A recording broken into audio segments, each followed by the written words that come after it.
Je retiendrai peut-être 3 mots que l'on voit à la une de certains quotidiens. Je prends par exemple le quotidien Le Regard qui parle des minutes d'un procès dégueulasse. Ce mot, je l'ai laissé dans ma tête, dégueulasse. On parle de révélation, de je ne sais quel autre mot qui est utilisé. Et après ce premier mot qui est dégueulasse, peut-être je prendrai l'autre que l'observateur a mis à sa une, salace. Mais surtout, je reviendrai sur un autre titre qui, à mon avis, est assez important et nous montre un peu tout ce qu'il y a dans ce procès. C'est le titre du journal Le Grand Panel qui nous parle de Adji qui déshabille Pros en public. Ce que je retiendrai à la mine, pourquoi j'ai utilisé ou j'ai repris ces 3 mots, tout simplement parce que j'ai été dégoûté. Dégoûté, pas parce qu'on accuse Ousmane Sonko ou parce qu'il y a une accusatrice dont les preuves du viol, pour moi, ne sont pas encore établies. En tout cas, tout ce que j'ai suivi, les minutes de l'audience, absolument rien ne me prouve à moi, citoyen, observateur, qu'il y a eu viol ou pas. Ce qui est sûr, c'est qu'il y a eu des propos pour déshabiller quelqu'un. Et tout de suite, à la fin, un peu vers 3h, 4h du matin, 3h et quelques du matin de cette audience, je me suis dit, mais finalement, c'est quoi le projet? Quand je me suis posé la question, je me suis rendu compte que le projet, le premier ou principal projet, justement, c'est de déshabiller quelqu'un, de le jeter à la vindicte populaire. Est-ce qu'il a fait? Est-ce qu'il n'a pas fait? Ce n'est pas à moi de le dire. Je n'étais pas à Sweet Beauté. Je n'étais pas entre les deux. Il était le seul avec une dame qui l'accuse, à savoir Adji Sarr, Ousmane Sonko. Personne au Sénégal, ou peut-être juste des témoins qui étaient sur place, ne peut dire ce qui s'est passé dedans. Ni les proches de Sonko, ni les proches ou amis ou sympathisants de Adji Sarr. Donc je me garderai de juger de cette affaire. Mais j'ai le droit également en tant que citoyen de parler de ces 3 mots dont j'ai parlé tout à l'heure, à savoir le caractère dégueulasse de ce procès. On avait l'impression qu'on était carrément dans un film porno. On a tenté de jeter à la vindicte populaire un homme en disant qu'il a fait ceci, il n'a pas fait ceci, il a été à tel endroit, il a eu telle position, il a utilisé tel objet, il a fait ceci, etc. Mais quand j'ai suivi un peu le déroulé du procès, une femme qui pratiquement expose sa nudité à l'audience, cela montre qu'il y a un procès plus pour la morale sénégalaise qu'un procès pour un homme, quel qu'il puisse être, accusé de viol. La morale sénégalaise, c'est quoi? Je ne suis pas un donneur de leçons, mais ce que j'ai observé et vu, c'est que tout le monde était scotché sur les minutes de l'audience.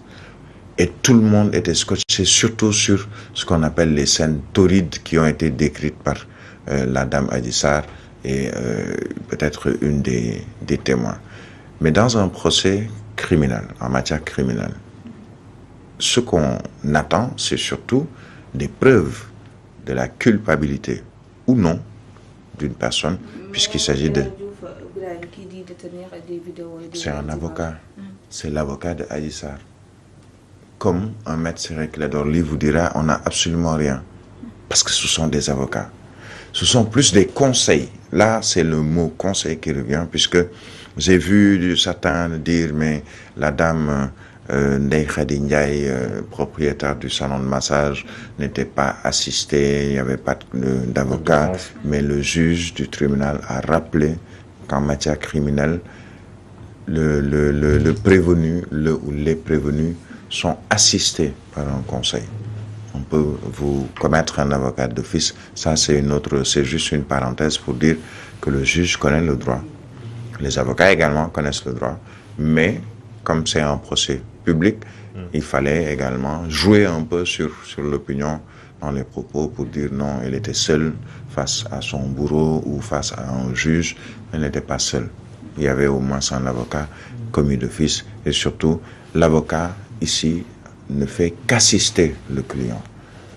C'est un conseil, c'est le nom qui revient pour parler d'avocat. Ça, c'était une parenthèse. Mais pour revenir sur le caractère dégueulasse de ce procès, j'ai eu l'impression à la fin qu'on a juste tenté de salir une personne. Est-ce que les faits qui lui sont reprochés sont constants? Est-ce qu'il l'a fait? Est-ce qu'il l'a pas fait? Comme je le disais tout à l'heure, je me garderai de juger.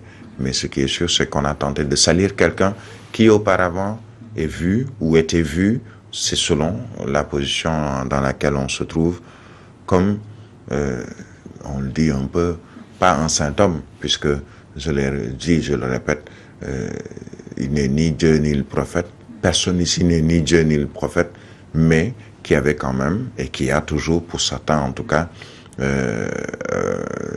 on le voit d'une certaine manière comme quelqu'un qui ne peut pas entrer dans certaines bassesses, peut-être le mot à utiliser. C'est quoi le projet? Je reviens sur cette question. C'est quoi le projet? Est-ce que c'était pour faire condamner une personne accusée et dont des preuves existent de viol, selon les avocats de l'autre partie, ou est-ce qu'il s'agit juste de déshabiller, pour reprendre le mot de ce journal, une personne, parce qu'on veut montrer peut-être un autre visage de cette personne-là, surtout une personnalité politique au Sénégalais. Autant de questions.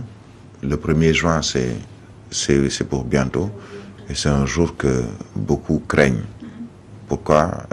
Pas seulement parce qu'il y a déjà une tension latente, mais tout simplement parce que on verra si le juge va dire le droit, on verra si les accusations des uns et des autres vont prospérer, mais surtout on verra si quel sera l'avenir justement de cet homme qui est aujourd'hui, je dirais, l'acteur principal dans cette affaire. Un procès très médiatisé, il faut le dire aussi, avant de finir.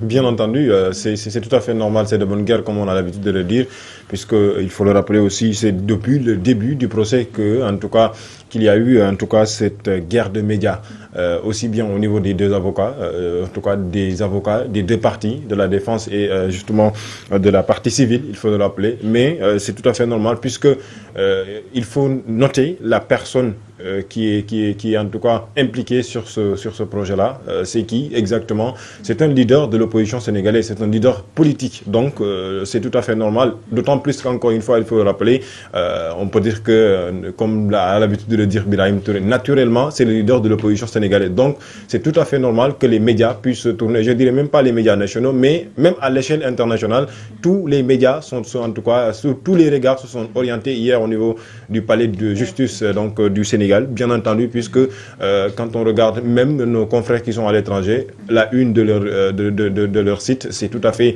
ce procès donc de Ousmane Sonko, et ils ont suivi de près ce procès pour attendre justement le verdict, puisque à travers ce verdict-là, on peut justement donc s'attendre à beaucoup de choses et ça peut changer énormément beaucoup de choses par rapport, en tout cas, au devenir, à l'avenir même du leader politique en question, c'est Ousmane Sonko. Mais c'est le titre à la une, par exemple, de France 24 de ce matin.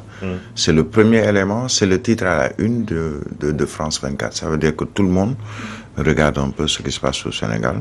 Et c'est pas parce que c'est Birahim Touré ou c'est parce que c'est Alamine Senghor, mais c'est parce que c'est Ousmane Sonko, leader de l'opposition, et qui est accusé, comme on se souvient par exemple d'un Dominique Strauss-Kahn qui était accusé.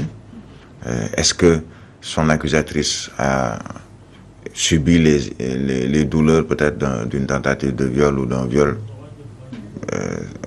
En tout cas, la justice a tranché pour dire oui concernant Dominique Strauss-Kahn.